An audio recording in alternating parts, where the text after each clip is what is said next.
Estamos aqui com duas psicólogas, que também são psicanalistas, falando sobre, um pouquinho, porque tem que ser, o tempo nos obriga a resumir, mas falando sobre a origem da psicanálise, o que é a psicanálise, né? E os avanços, as derivações a partir do projeto original e o que nós temos hoje, né, no contexto da psicanálise. Inclusive, a importância de se aperfeiçoar o trabalho, a atenção, né, o exercício profissional por parte, né, dos psicólogos e mesmo dos psicanalistas. E aperfeiçoar por meio de cursos, como, por exemplo, o curso de psicologia, psicanálise em extensão, né? Psicanálise, como é que chama mesmo o curso? Clínica psicanalítica em extensão, né? E eu gostaria que nós ajudássemos o telespectador a entender o que seria essa clínica psicanalítica em extensão. Porque no bloco anterior a gente estava falando sobre ali o contexto do consultório, né? Porque por muito tempo, né, a psicanálise, ela, mesmo com seus seguidores, né, Freud, Melanie Klein, Bill, Winnicott, Lacan, né, a clínica avançou muito, cresceu muito em termos de teorização, em termos de metodologia, mas sempre vinculado a essa clínica que a gente chama a clínica padrão, né? E com o desenvolvimento social, porque Freud também tinha uma preocupação muito grande em estar fazendo uma análise dos fenômenos sociais. Ele tem inclusive um texto muito interessante chamado Mal-Estar na Civilização, em que ele já discute essa importância da questão social, né? De como viver em civilização, né?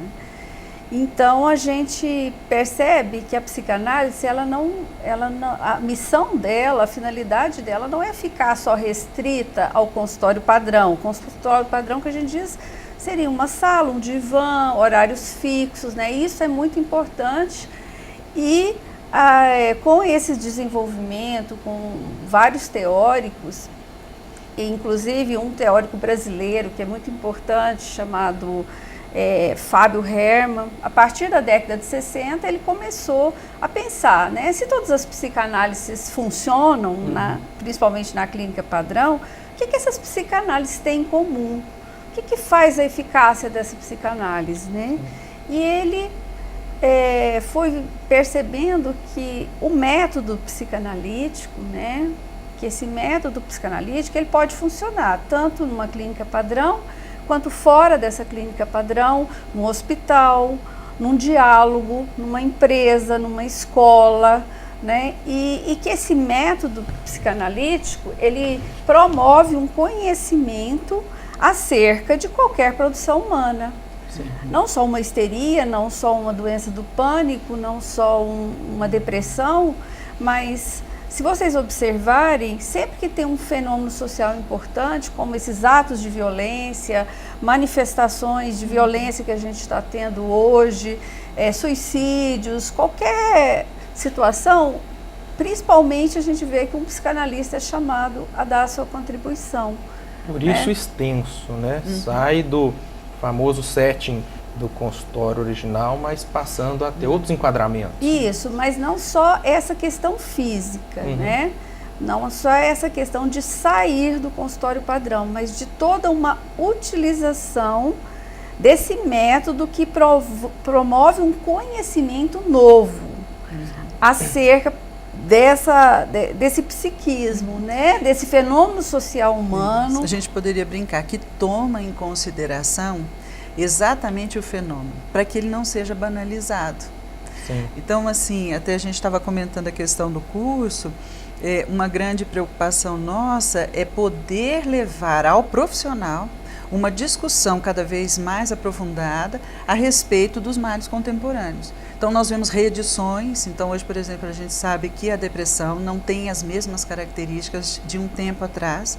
A gente sabe que, historicamente, a gente tem que considerar o mundo que está sendo fabricado, que nos fabrica também, né, que vai ao encontro da nossa intenção de transmitir, de fazer pensar o nosso colega, né, com o curso, e de, assim, principalmente entender que na nova edição dessas doenças, existem uma série de condições que nós precisamos nos aproximar para entender o que está acontecendo.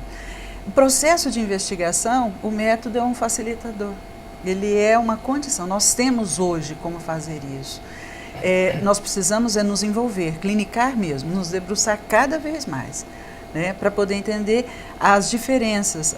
Eu costumo falar com os alunos, o analista, ele não pode perder de vista que a cada paciente, a cada demanda que surge, ele precisa entender qual é a clínica que ele está fazendo e por isso clínica extensa. É um valor maior, né? Então a própria clínica extensa, no sentido que a gente está querendo transmitir do método, ela traz um valor fundamental até para a clínica padrão. Porque eu preciso pensar, né, o adoecimento que tem me chegado. Eu preciso estar constantemente refletindo a natureza, né, do que está acontecendo atualmente, das famílias, as dificuldades de comunicação que a gente vem percebendo, dos pares, que às vezes as pessoas estão se unindo por motivos diferentes, que mais do que uma parceria, um reconhecimento, por exemplo, de uma dependência, né, da relação, por motivos tão esdrúxulos que estão estranhos a eles mesmos. Então, e a gente Cris, tem essa chance, né? Esse curso de especialização, né, da clínica psicanalítica extensa, ele transita de um polo a outro no seguinte sentido, me parece. É um aperfeiçoamento, uma atualização, uma modernização, é um aprofundamento na investigação, tanto para o profissional, num polo profissional, e aí especialmente quais profissionais?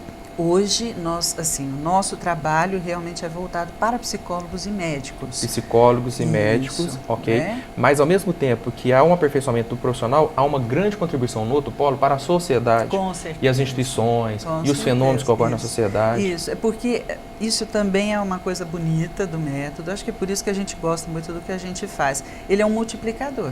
A partir do momento que você tem a chance. E esse profissional que se encanta pelo desafio do psiquismo humano, informação no mundo que a gente está vivendo, com tantas situações extremamente absurdas, né? Esse debruçar, essa forma clínica de funcionar, ela com certeza vai afetando as pessoas próximas. Então, por isso, as áreas de saúde. Legal. Você acaba levando e ajudando os profissionais a pensarem um pouco, a se sensibilizarem um pouco mais com a questão do psiquismo. E aí no próximo bloco, então, eu gostaria que vocês nos explicassem, apresentassem a estrutura do curso, né? É teórico, é prático, como é que é isso? A gente volta no próximo bloco falando mais sobre isso.